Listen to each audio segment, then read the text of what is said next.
Good morning students. আজকে আমি তোমাদের সপ্তম শ্রেণীর ভাষাচর্চা বইয়ের প্রথম অধ্যায় বাংলা ভাষার শব্দ এবং এই প্রথম অধ্যায়টি আমি তোমাদের দুটো ভিডিও করে পাঠিয়েছি। আজকে এই অধ্যায়ের যে হাতে কলমে অংশটুকু রয়েছে প্রশ্ন উত্তর পর্ব, সেই প্রশ্ন উত্তর পর্ব নিয়ে আলোচনা করব। চলে আসি আমরা 1 নম্বর প্রশ্নে। দৃষ্টান্ত সহ কাকে বলে লেখো। দৃষ্টান্ত সহ কাকে বলে লেখো অর্থ হচ্ছে, দৃষ্টান্ত কথার অর্থ হলো উদাহরণ দেওয়া। তোমরা কাকে বলে লিখবে সে সঙ্গে উদাহরণ দেবে। এখানে কতগুলো শব্দ আছে: তদ্ভব শব্দ, সংকর শব্দ, প্রাকৃতজ শব্দ, খাঁটি দেশি শব্দ, বিদেশাগত শব্দ, ভগ্ন তৎসমা শব্দ, তৎসমা শব্দ।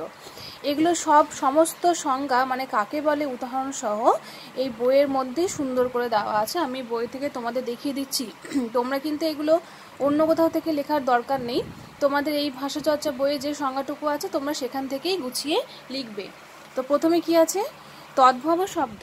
চলে আসো, দেখো তদ্ভব শব্দ লিখবে। এই যে নীল রঙের যেটুকু দেওয়া আছে, নীল কালিতে লেখা আছে সেটুকু লিখবে। যে সমস্ত সংস্কৃত শব্দ দীর্ঘ সময় ধরে ভাষাগত বিবর্তনের পথে প্রাকৃত অপভ্রংশ ইত্যাদি স্তরগুলোর মধ্যে দিয়ে পরিবর্তিত হয়ে বাংলা ভাষার শব্দভাণ্ডারে স্থান নিয়েছে সেগুলোকে বলা হয় তদ্ভব শব্দ। তো উদাহরণ কিভাবে দেবে? যেখানে দেওয়া আছে সংস্কৃত, প্রাকৃত, বাংলা, মানে এটা হচ্ছে তদ্ভব শব্দ। এগুলো একটা বা দুটো উদাহরণ দিয়ে দেবে। লিখবে হস্ত, হস্ত, হাত। এখানে তদ্ভব শব্দ হলো হাত। আর একটা লিখতে পারো চন্দ্র, চন্দ, চাঁদ। এখানে তদ্ভব শব্দ হলো চাঁদ।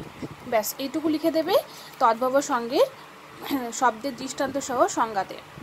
এরপরে আছে সংকর শব্দ, সংকর বা মিশ্র শব্দ। এদিকে চলে এসো, দেখো 7 নম্বরে আছে সংকর বা মিশ্র শব্দের সাথে সংজ্ঞা দেওয়া আছে।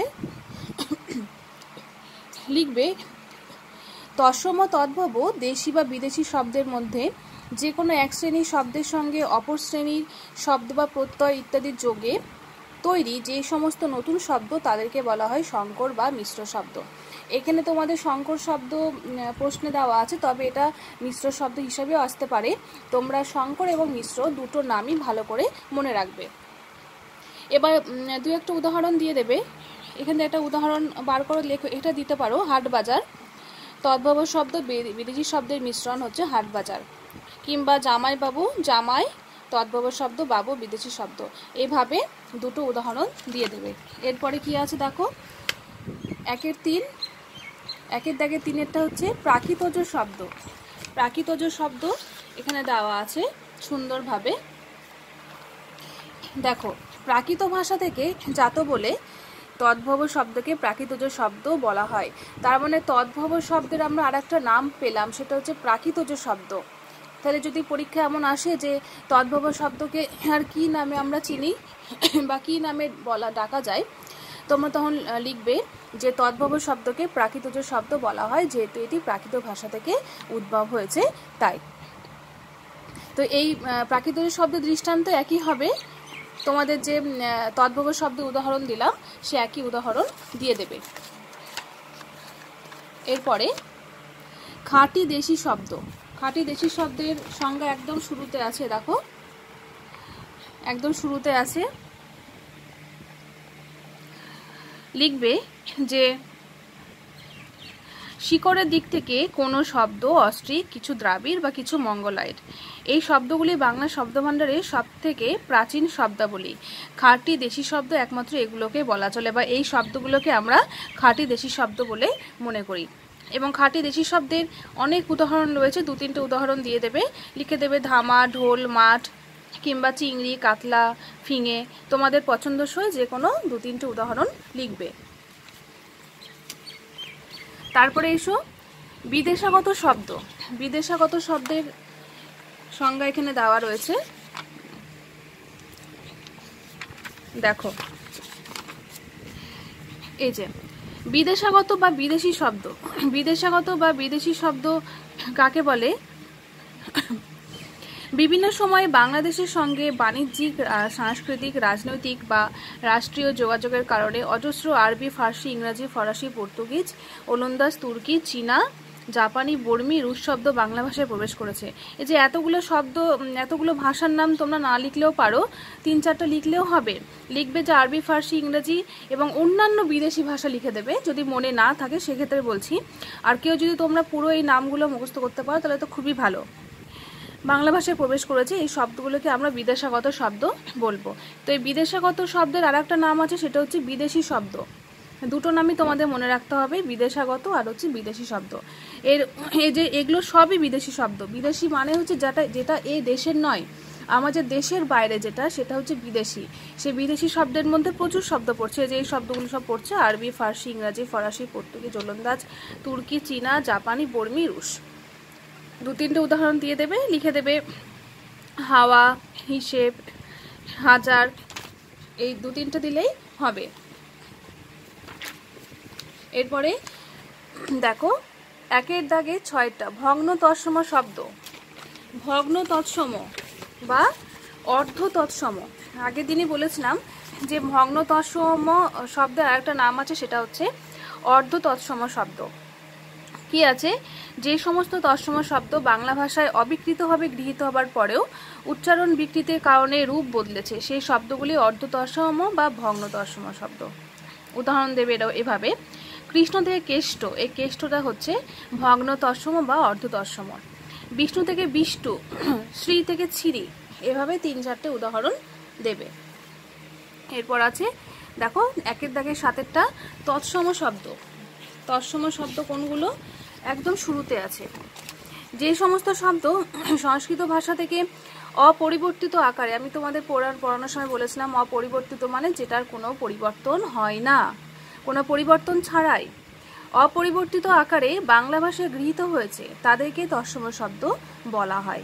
এখানে প্রচুর উদাহরণ রয়েছে, লিখে দেবে 2-3টে, মাতা, বন্ধু, বৎস, সন্তান ইত্যাদি। এরপর দেখো উদাহরণ সহ তৎসম তদ্ভব শব্দের পার্থক্য বুঝিয়ে দাও। তোমরা একটা কাজ করবে, তৎসম শব্দ কাকে বলে লিখবে, আর একদিকে তদ্ভব শব্দ কাকে বলে লিখবে। তৎসম শব্দ উদাহরণ লিখবে এবং তদ্ভব শব্দের উদাহরণ লিখবে। এইভাবে ছক কেটে করবে, এটাই তোমাদের কাছে সুন্দরভাবে পার্থক্য হয়ে যাবে। আর তার সাথে লিখবে যে তৎসম শব্দগুলো সংস্কৃত শব্দ থেকে এসেছে, যার কোনো পরিবর্তন হয়নি। আর তদ্ভব শব্দগুলি সংস্কৃত শব্দ থেকে বিভিন্ন পরিবর্তনের মাধ্যমে বাংলা ভাষায় স্থান লাভ করেছে। এইভাবেই লিখবে, 2-3টে লিখবে। এবার দেখো, সংস্কৃত ভাষাকে বাংলা ভাষার জননী বলা যায় কিনা বিচার করো। এখানে সুন্দরভাবে দেওয়া আছে, এই যে সংস্কৃত ভাষাকে বাংলা ভাষার জননী বলা যায় কিনা। লিখবে যে প্রাচীন ভারতীয় আর্য ভাষার মধ্য ভারতীয় আর্য ভাষার স্তর পেরিয়ে এই ভাষাগুলি আজকের চেহারা পেয়েছে। বেদ যে ভাষায় রচিত সে ভাষার ছান্দস বা বৈদিক ভাষাকে বলা হয় প্রাচীন ভারতীয় আর্য ভাষা। কালক্রমে এই ভাষা যত ছড়িয়ে পড়তে লাগলো বিভিন্ন স্থানে, ততই ছান্দস ভাষা নানা রকম রূপ নিতে লাগলো। এই স্তরটিকে বলা হয় মধ্য ভারতীয় আর্য ভাষা, এবং এই ভাষাগুলো সাধারণভাবে নাম দেওয়া হলো প্রাকৃত ভাষা। এবং বলবে যে খ্রিস্টপূর্ব 14 শতকে গোটা ভারতে মান্য ভাষার একটি প্রয়োজনে ছান্দস ভাষার আদর্শে পাণিনি নামে এক পণ্ডিত মানুষ সমসাময়িক প্রচলিত ভাষা সংস্কার করেন। সংস্কার করা হয় বলে এই ভাষার নাম হচ্ছে সংস্কৃত ভাষা। কেমন? সুতরাং সেই অর্থে সংস্কৃত একটি কৃত্রিম ভাষা, বাংলা ভাষা জননী কিন্তু এই প্রাকৃত ভাষাগুলি। লিখে দেবে যে আমরা কোনোভাবেই বাংলা ভাষা জননী সংস্কৃত ভাষাকে বলতে পারি না, কারণ বাংলা ভাষা জননী হলো একমাত্র প্রাকৃত ভাষা। এই প্রাকৃত ভাষাগুলি সংস্কার করা হয়েছিল বলেই এই ভাষাগুলি পরবর্তী নাম হয়েছে সংস্কৃত ভাষা, কিন্তু আদতে বাংলা ভাষার জন্ম হচ্ছে প্রাকৃত ভাষা থেকে। এইটুকু লিখলেই হয়ে যাবে। তদ্ভব এবং অর্ধ তৎসম, এরপর হচ্ছে দেখো 4টা তদ্ভব ও অর্ধ তৎসম শব্দের পার্থক্য উদাহরণ দিয়ে বোঝাও। একই রকমভাবে লিখবে, তদ্ভব শব্দের সংজ্ঞা লিখবে, উদাহরণ লিখবে, অর্ধ তৎসম শব্দের সংজ্ঞা লিখবে, উদাহরণ লিখবে। এটাই পার্থক্য। বাংলা ভাষায় বহু ব্যবহৃত 5টি বিদেশি শব্দ এবং তাদের উৎস উল্লেখ করো। বিদেশি শব্দ এবং তাদের উৎস উল্লেখ করো। সেখানে প্রচুর বিদেশি শব্দ আছে, এখান থেকে বিদেশি শব্দ কিছু লিখে দেবে। এই যে বিদেশি শব্দ এখানে অনেক আছে, কেমন? এখানে প্রচুর বিদেশি শব্দ আছে, এই বিদেশি শব্দ থেকে 2-3টে লিখে দেবে।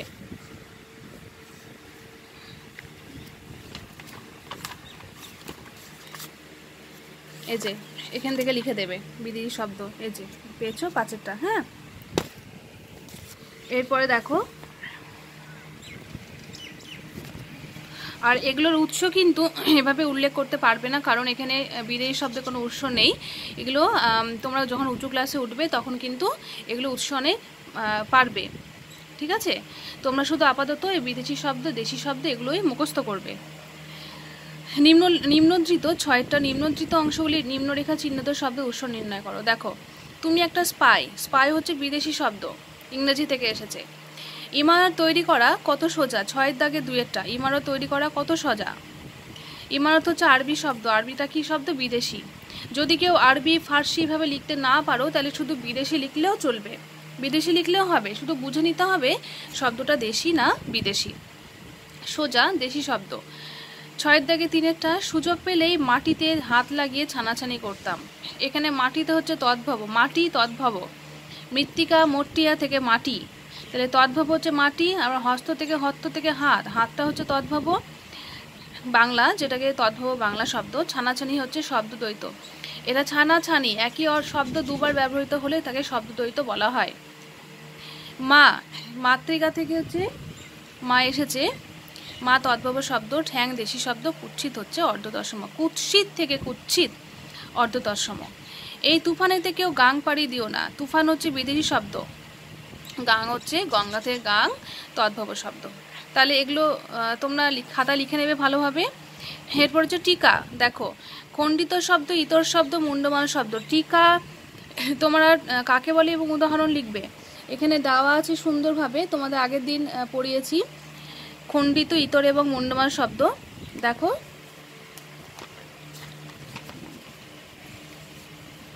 বইয়ের মধ্যে খুব ভালো মতো দেওয়া আছে।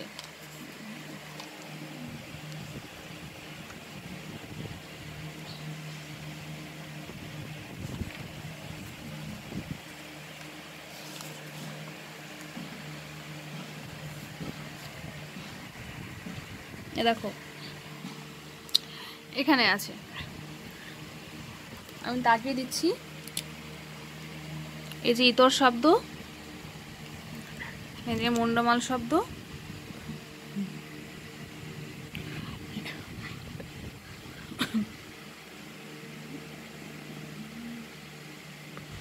এই যে খণ্ডিত শব্দ, ঠিক আছে? এখান থেকে ইতর শব্দ, মুন্ডমাল শব্দ আর খণ্ডিত শব্দ কাকে বলে হেমসের সঙ্গে উদাহরণটা লিখে দেবে। এরপরে শূন্যস্থান পূর্ণ। তিত, তেতো, এই তিত শব্দটা কোথা থেকে এসেছে, মানে উৎস। এটা লিখবে তিক্ত থেকে, তিত থেকে তেতো। এরপরে মৎস্য থেকে মাছ, খাদ্য থেকে খাদ্য থেকে, খদ্য থেকে খাবার। হ্যাঁ,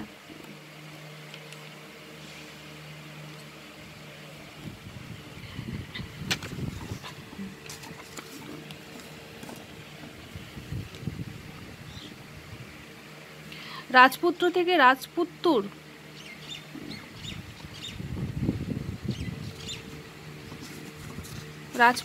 রাজপুত। অদ্য থেকে অজ্য থেকে আজ, এভাবে লিখতে হবে। এরপরে 9টা, কোনটি কোন শ্রেণীর শব্দ নির্ণয় করো। আমি বইয়ের মধ্যে লিখে দিয়েছি, আমি মুখে বলে দিচ্ছি, তোমরা লেখাটা খুব একটা ভালো বুঝতে পারবে না। প্রথমটা আছে, দেখো 9-এর প্রথমটা আছে দুপুর। দুপুর হচ্ছে তদ্ভব শব্দ, দ্বিপ্রহর থেকে দুপুর এসেছে।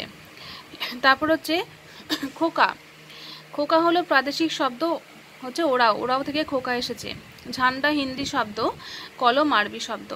তাহলে কি কি বললাম? দুপুর তদ্ভব, খোকা হচ্ছে প্রাদেশিক শব্দ, ঝান্ডা হিন্দি শব্দ, কলম আরবি শব্দ। চন্দ্র তৎসম, আলমারি পর্তুগিজ। ডাক্তারখানা হচ্ছে লিখবে বিদেশি প্রত্যয়যুক্ত মিশ্র শব্দ, ডাক্তারখানা হলো বিদেশি প্রত্যয়যুক্ত মিশ্র শব্দ। বেকসুর হচ্ছে বিদেশি উপসর্গযুক্ত মিশ্র শব্দ। আগল তদ্ভব, ঝিঙে দেশি, ছা তদ্ভব, বৃক্ষ তৎসম। জামিন বিদেশি প্রত্যয় আরবি শব্দ, জামিন হচ্ছে আরবি শব্দ, বিদেশি আরবি শব্দ। ফুল হচ্ছে ইংরেজি শব্দ, মানে ফুলটা বিদেশি শব্দ। পেরেক পর্তুগিজ, কাঠ হচ্ছে তদ্ভব শব্দ। রাজপুত্তুর অর্ধতৎসম, মুকুল আরবি শব্দ, স্টিমার ইংরেজি শব্দ, পিলে বাংলা তদ্ভব শব্দ। চাকা তদ্ভব শব্দ, পেত্তয় অর্ধতৎসম। ফোন হচ্ছে মুন্ডমাল, অনাচ্ছিষ্টি অর্ধতৎসম। শহর ফার্সি, রৌদ্র তৎসম, গছানো বিদেশি, কেষ্ট হচ্ছে অর্ধ তৎসম। তোমরা খাতাতে পরপর লিখবে, পাশে কোন ধরনের শব্দ সেটা লিখে নেবে। এরপরে 10এরটা দেখো, সংকর বা মিশ্র শব্দগুলি উৎস নির্ণয় করো। একটা করে দেওয়া আছে, বাকিগুলো বের করতে হবে। ফেরিওয়ালা, ফেরি হচ্ছে আমাদের বিদেশি প্রত্যয়, উপসর্গ বিদেশি প্রত্যয় রয়েছে, তার সাথে রয়েছে মিশ্র শব্দ ফেরিওয়ালা, বিদেশি প্রত্যয় যুক্ত এটা মিশ্র শব্দ ফেরিওয়ালা। আর হেড মিস্ত্রি দুটোই হচ্ছে বিদেশি শব্দ, হেডটাও বিদেশি, মিস্ত্রিটাও বিদেশি। বন্দুক পিস্তল এটাও বিদেশি, এটাও বিদেশি। পণ্ডিত গিরি বিদেশি প্রত্যয়যুক্ত মিশ্র শব্দ।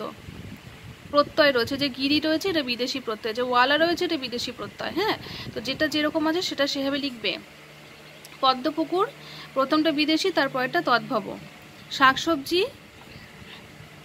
তৎসম আর হচ্ছে বিদেশি শব্দ, শাকটা তৎসম, সবজিটা বিদেশি শব্দ। কাজ কারবার, কাজটা হচ্ছে তদ্ভব আর বিদেশি, এটাও কিন্তু তদ্ভব বিদেশি হবে। শাকসবজিটা তৎসম নয়, তদ্ভব বিদেশি শব্দ। কাজ কারবার হচ্ছে তদ্ভব বিদেশি শব্দ। বাজিঘর হচ্ছে ফার্সি শব্দ। ফুল মোজা বিদেশি উপসর্গযুক্ত মিশ্র শব্দ। হাটবাজার তদ্ভবর সঙ্গে বিদেশি শব্দ। জলাজমি তদ্ভব বিদেশি শব্দ। মাস্টারমশাই বিদেশির সঙ্গে তদ্ভব শব্দ, বিদেশির সাথে তদ্ভব শব্দ। পাহাড় পর্বত হচ্ছে সমার্থক শব্দ, সম অর্থ সম্পূর্ণ, মানে হচ্ছে পাহাড় এবং পর্বতের দুটোর মানেই এক। কোর্ট কাছারি দুটোই হচ্ছে বিদেশি শব্দ। বেতার বিদেশি উপসর্গযুক্ত মিশ্র শব্দ। পাউরুটি বিদেশির সঙ্গে তদ্ভব শব্দ। বেকসুর বিদেশি উপসর্গযুক্ত মিশ্র শব্দ। মাঝরাত্রি তদ্ভব, দুটোই তদ্ভব শব্দ, মাঝ এবং রাত্রি দুটো তদ্ভব শব্দ। ঘরানা হচ্ছে বিদেশি প্রত্যয়যুক্ত মিশ্র শব্দ। খ্রিস্টাব্দ হচ্ছে বিদেশি শব্দ সঙ্গে তৎসম শব্দ। এটা খ্রিস্ট হচ্ছে বিদেশি শব্দ, অব্দটা হচ্ছে তৎসম শব্দ। এই যে কোনোটা দুটো যুক্ত হয়েছে, কোনোটা প্রত্যয় যুগে যুক্ত হয়েছে, কোনোটা উপসর্গ যুগে যুক্ত হয়েছে, এগুলো কিন্তু কোনটার সাথে কি হয়েছে আমি তোমাদের বললাম। এটা খাতায় পরিষ্কার করে পরপর লিখে নেবে এবং সেই সঙ্গে চ্যাপ্টারের যে উদাহরণগুলো আছে সেগুলো ভালো করে মুখস্থ করে নেবে। আজকের ভিডিও এতটুকুই থাকলো। দ্বিতীয় অধ্যায়ের যে অনুশীলনী বা হাতে কলমে, সেটার জন্য আমি তোমাদের একটা আলাদা ভিডিও করে দেব।